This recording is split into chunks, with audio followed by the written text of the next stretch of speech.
You think social media is real? You think this morning was effortless? You think I woke up like this? Think again. I'm about to blow your mind with what really goes into creating the perfect Instagram post. Hey, gorgeous humans. I'm Kim, and today we're exposing everything. This post got 50K likes and hundreds of goals comments. Everyone wanted my perfect morning routine. But what if I told you this spontaneous moment took me 3 hours to create? And it was shot at 3 p.m. after I'd already eaten lunch. You see a serene photo on your feed and think, wow, what a peaceful morning. Well, let me pull back the curtain on my version of peaceful. It's absolute, unadulterated chaos. The vision was simple. Me, a cozy sweater, a steaming cup of coffee, basking in the gentle morning light. The reality? It started with an hour of unpaid interior design work, also known as moving my living room furniture around no less than 5 times. The couch was too dark, the table created a weird shadow, the bookshelf was too cluttered. Then came the props. This casually placed book, strategically angled to hide a scuff on the table, and the coffee? Oh, the coffee. I spilled it. Twice. The first time was just a puddle on the floor. The second time, however, it landed directly on the one perfect white sweater I had planned to wear. My serene morning was officially a disaster zone before a single photo was taken. So, with my primary outfit now looking like a modern art piece, it was time to descend into the wardrobe abyss. That effortless sweater you see in the final photo? That was outfit number 4. Outfit 1 was too formal. Outfit 2 clashed with the coffee mug, a rookie mistake. Outfit 3 was perfect, except it was made of the itchiest wool known to man. And let's not even get started on the no makeup look. This fresh-faced, I just woke up this radiant glow is a carefully constructed illusion built on a foundation of, well, foundation.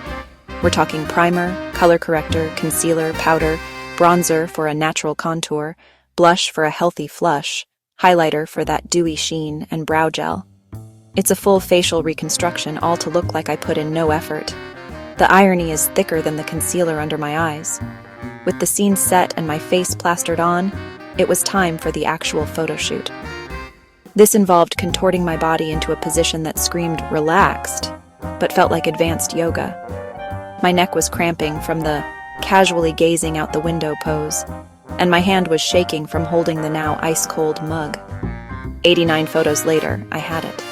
Buried amongst the blurry shots, the closed-eye shots, and the shots where I looked utterly miserable was the one. But we're not done. Welcome to the digital darkroom. First, we scroll through all 89 contenders. Then, we open our editing app. Let's crank the exposure to pretend it wasn't a gloomy Tuesday. Let's use the healing brush to magically erase the phone charger I forgot to hide. Now for the 45-minute filter debate. VSKO's A6 or Instagram's Juno? Finally, the caption. After all that chaos, I type, slow mornings and a grateful heart. Finding joy in the little things. And just like that, the lie is complete. A single, perfect moment, manufactured from an hour of pure, caffeinated madness. All right, let's pull back the curtain for a second. You saw that serene, sun-drenched photo I posted this morning, right? The one with the artisanal coffee, the perfectly placed avocado toast, and a caption about seizing the day? Let's get honest about how that day seizing actually began. The honest truth is, my alarm was snoozed approximately 7 times. I finally rolled out of bed closer to noon than sunrise, with hair that looked like I'd wrestled a small badger in my sleep. Breakfast wasn't a photogenic spread.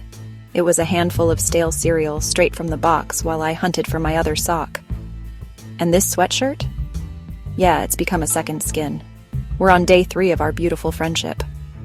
Now let's talk about that effortless photo. That single shot was the result of a 45-minute operation.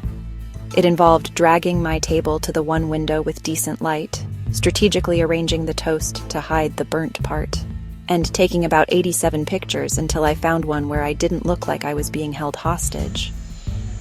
The coffee was cold by the time I was done, and the serene moment was immediately followed by a frantic cleanup of the mess I'd made. And this is the core of it all. Social media is not a documentary of our lives. It's the trailer. It's the collection of our greatest hits, our shiniest moments, all polished and presented with the best possible filter. It's designed to be beautiful, inspiring, and aspirational. There's nothing inherently wrong with wanting to share the best version of yourself or your day.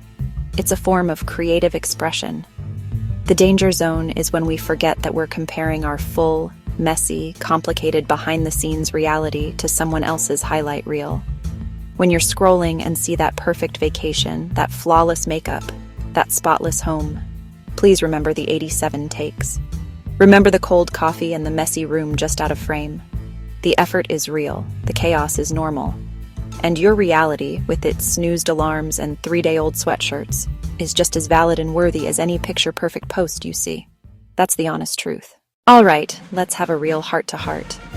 If anything you saw today resonated, if you've ever looked at a flawless Instagram post and felt that tiny pang of, why doesn't my life look like that?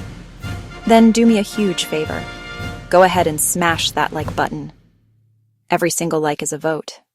It's a signal to the great and powerful YouTube algorithm that this kind of content, the real, the unpolished, the gloriously messy stuff, is what we want to see. It tells the platform that conversations about authenticity in the digital age are not just important, they're essential. You're helping this video find its way to someone else who might be scrolling alone, feeling like they're the only one whose reality doesn't match the filtered fantasy. So go on, give it a click. Let's start a revolution of realness, one like at a time. And if you want to make this a regular thing, if you're ready to officially join the Keepin' It Real crew, then hit that subscribe button. This isn't just about watching my videos, it's about creating a space where we can all exhale and be ourselves. I've got so much more to share. We're going to peel back the curtain on what sponsored posts entail. Spoiler, it's not always glamorous. We'll do Get Ready With Me videos where the biggest step is just finding motivation to put on pants. We'll talk about creative burnout and comparing ourselves to others. So subscribe, and make sure you also hit that little notification bell. Think of it as your personal reality check reminder. A little ping that says, hey, it's okay that your kitchen is a mess. So is mine. You'll never miss the tea we're brewing here. Before you go, don't let the journey end here. If you enjoyed the chaos behind my perfect foodie photos, you have to check out this video right over here, where I attempt a Pinterest-perfect DIY project and it goes horribly, hilariously wrong. Or if you're interested in the creator economy, click this video down here, where I break down my income and show you the not-so-glamorous reality of a freelancer's budget. These are extensions of this conversation, and please remember the most important takeaway. You are not defined by your grid or your follower count. You are a whole, complex, wonderful human being, and your mess is part of your magic. Your unfiltered, unedited, authentic self is more than enough. It's perfect. Thank you for spending this time with me. Until next time, keep it real, gorgeous humans.